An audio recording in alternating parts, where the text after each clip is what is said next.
அது சரியா ஆகஸ்ட் 27, 2021. அபிஷேக் மாலிக் அப்படின்ற 20 வயசு பையன் சில வேலைகளுக்காக வெளியில போயிருக்கான்.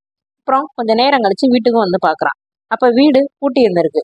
சரி, உள்ளதான் எல்லாரும் இருப்பாங்க அப்படின்னு சொல்லிட்டு காலிங் பெல் அடிக்கிறான். யாருமே வந்து ஆனா கதவை திறக்கல. இவனும் திரும்ப திரும்ப அடிக்கிறான். அப்பவும் யாருமே வரல. அம்மா அப்பான்னு கத்தியும் கத்தியும் பாக்குறான். அப்பவும் யாருமே வரல. சரி, ஃபோன் பண்ணாலும் எடுக்கல. என்ன பண்றதுன்னு சொல்லிட்டு உடனே என்ன பண்ணா, மொட்டை மாடியில மேல ஏறி மேல உள்ள கதவு வழியா வீட்டுக்குள்ள போய் பாக்குறான். அங்க பார்த்தா மாலிக்கோட அப்பா ரூம்ல தூங்கிட்டு இருந்திருக்காரு.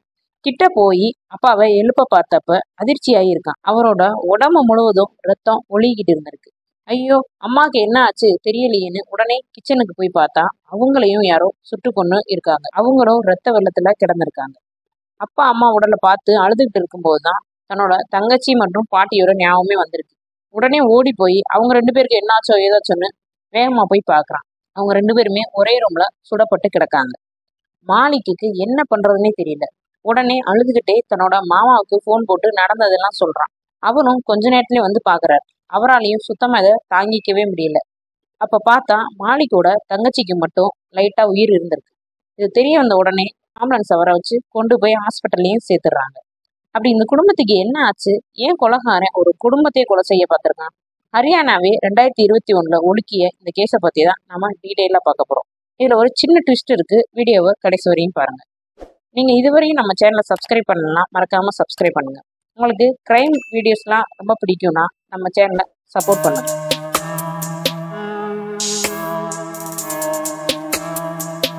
ஹரியானா ரோக்தத் அப்படின்ற இடத்துலதான் பிரதாப் மாலிக், பாப்ரி தேவி அப்படின்ற ஒரு தம்பதி ரொம்பவே சந்தோஷமா வாழ்ந்துட்டு வந்துட்டு இருக்காங்க. இவங்களுக்கு பாத்தீங்கன்னா அபிஷேக் மாலிக் மற்றும் நேகா மாலிக் அப்படின்ற 2 பிள்ளைங்களும் இருந்திருக்காங்க. பிரதாப் மாலிக் ஒரு பிரபலமான தொழில் அதிபரா இருந்திருந்திருக்காரு. பிரதாப் மாலிக் பாத்தீங்கன்னா அந்த பகுதியில ரொம்பவுமே பாப்புலரான ஆளாவும் இருந்திருக்காரு. இவரோட மகனான அபிஷேக் மாலிக் டெல்லியில ஃபைனான்சியல் எக்ஸ்பிரஸ் படிப்பை முடிச்சுட்டு பிகாம் படிக்கிறதுக்காக ரோக்தாத்துக்கு வந்திருக்காரு. நேகா பாத்தீங்கன்னா 12th படிச்சுட்டு இருந்திருக்காங்க. பாப்லி தேவி ஒரு ஹவுஸ் ஒய்ஃபா இருந்துட்டு வந்திருக்காங்க. இப்படி சந்தோஷமா வாழ்ந்த குடும்பத்துலதான் நம்ம இன்ட்ரோல சொன்ன மாதிரி இந்த விஷயம் நடந்திருக்கு. இந்த சம்பவம் நடந்த 2 நாள் கழிச்சு, அதாவது ஆகஸ்ட் 29, 2021 ஹாஸ்பிட்டல்ல இருந்த நேகா மாலிக் சிகிச்சை பலன் அளிக்காம இறந்து போயிடுறாங்க. அதே நேரத்துல பாத்தீங்கன்னா போலீஸ் இந்த கேஸை பத்தி விசாரிக்கிறதுக்காக வீட்டுக்கும் வந்திருக்காங்க. அவங்க கூடவே ஃபாரன்சிக் ஆபீசர்ஸையும் கூட்டு வந்திருக்காங்க. அவங்க வீடு முழுவதும் சல்லடை போட்டு சலிச்ச மாதிரி செக் பண்ணி பார்த்துருந்துருக்காங்க.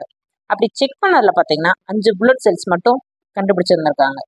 பிரதாப் மாலிக்கோட உடம்புல 2 புல்லட்டும், நேகா உடம்புல 1 புல்லட்டும், அவங்க அம்மா மற்றும் பாட்டின்னு எல்லாரும் உடம்புலையும் ஒரு புல்லட்டுன்னு மொத்தம் 5 புல்லட் இருந்திருந்திருக்கு. இதை தவிர வேற எந்த ஒரு ஆதாரமும் அவங்களுக்கு கிடைக்கல. போஸ்ட்மார்ட்டம் ரிப்போர்ட்லயும் பெருசா எதுவுமே கிடைக்கல.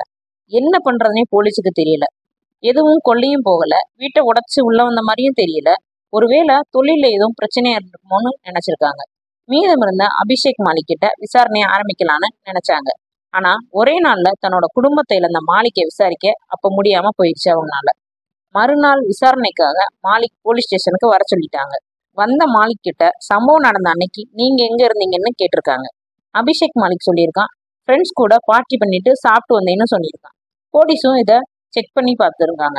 அந்த ஹோட்டலோட சிசிடிவி கேமராவை வெரிஃபை பண்ணியும் பார்த்துருந்துருக்காங்க. அது உண்மைன்னு தெரிய வருது.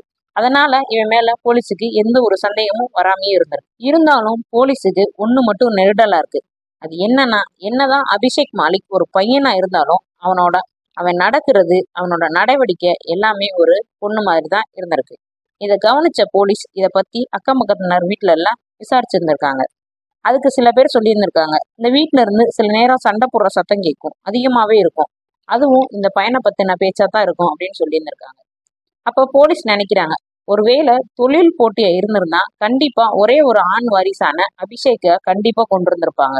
இதுல வேற ஏதோ இருக்குன்னு நினைக்கிறாங்க. திரும்பவும் 3வது நாள் மறுபடியும் அபிஷேக் மாலிக்க விசாரணைக்கு கூப்பிட்டு இருந்திருக்காங்க போலீஸ்.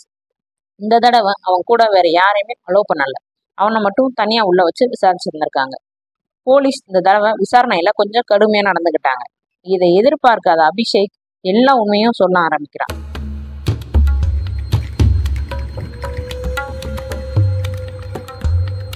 என்னதான் இவன் ஒரு ஆம்பளை பிள்ளையா இருந்தாலும் இவனுக்கு பொண்ணு மாதிரி இருக்கதான் பிடிச்சிருந்திருக்கு. இவன் இப்படி பண்றது இவன் குடும்பத்துக்கு சுத்தமா பிடிக்கல. அதனாலதான் டெல்லியில அவனை படிக்கவே அனுப்பியிருந்திருக்காங்க. ஆனா டெல்லியில இவன் கூட படிக்கிற கிரண் அப்படின்ற பையன் கூட சேர்ந்து பழக ஆரம்பிக்கிறான். கிரண் ஒரு ஓரினை சேர்க்கையாளர்னு அபிஷேக்கு தெரிஞ்ச பிறகு ரெண்டு பேரும் ரொம்பவே நெருக்கமா பழக ஆரம்பிக்கிறாங்க. அது பாத்தீங்கன்னா ஒரு உறவுல போயும் முடியுது. இப்படி போய்கிட்டே இருக்கும்போதுதான் படிப்பு முடிஞ்சு அபிஷேக் ரோக்தாத்துக்கு போறான். கிரண் உத்தரகாண்டிற்கும் போயிடறான். ஆனா இவங்க ரெண்டு பேரையும் பிரிஞ்சு இவங்களால இருக்கவே முடியல. இதனால கிரண் என்ன பண்றான்னா அபிஷேக் வீட்டுல ஒரு 4 மாசமா தங்கிட்டு இருந்திருக்கான். அபிஷேக் கிரணை தன்னோட பெஸ்ட் ஃப்ரெண்ட்னு சொல்லி வீட்டுல அறிமுகமும் படுத்தி இருந்திருக்கான். ஆனா இவங்க ரெண்டு பேரும் நடவடிக்கையும் குடும்பத்துக்கு கொஞ்சம் கொஞ்சமா சந்தேகத்தை வரவழைச்சிருந்திருக்கு. ஒரு நாள் நேஹா என்ன பண்றான்னா கிரண் மற்றும் அபிஷேக் ரெண்டு பேரும் ஒன்னா இருக்கிறத அவ பார்த்துட்டா. உடனே அவளோட அம்மா அப்பா கிட்ட சொல்ல ஆரம்பிச்சிட்டா இதை பத்தி. இதனால கடுப்பான பிரதாப் அபிஷேக்கு பயங்கரமான கண்டிஷன் போட ஆரம்பிச்சிட்டாரு. அதுல முக்கியமான கண்டிஷன்னா கிரணை நீ இனிமே மீட் பண்ணவே கூடாதுன்னு தான். இது அபிஷேக்கு பயங்கரமான கோபத்தையும் வெறுப்பையும் ஏற்படுத்தியிருக்கு பிரதாப் மேல. எப்படியோ ஒரு நாள் கிரணும் அபிஷேக்கும் மீட் பண்ணி என்ன பண்றது அப்படின்னு சொல்லி ஆலோசனை பண்ணி இருந்திருக்காங்க. கிரண் அப்ப சொல்லியிருக்கான் அபிஷேக் கிட்ட, நீ மட்டும் ஆப்ரேஷன், அதாவது பாலின மாற்று அறுவை சிகிச்சை பண்ணிக்கிட்டேன்னா போதும், நாம ரெண்டு பேருமே போய் ஐரோப்பால நம்மளால சந்தோஷமா இருக்க முடியும் அப்படின்னு சொல்லியிருக்கான்.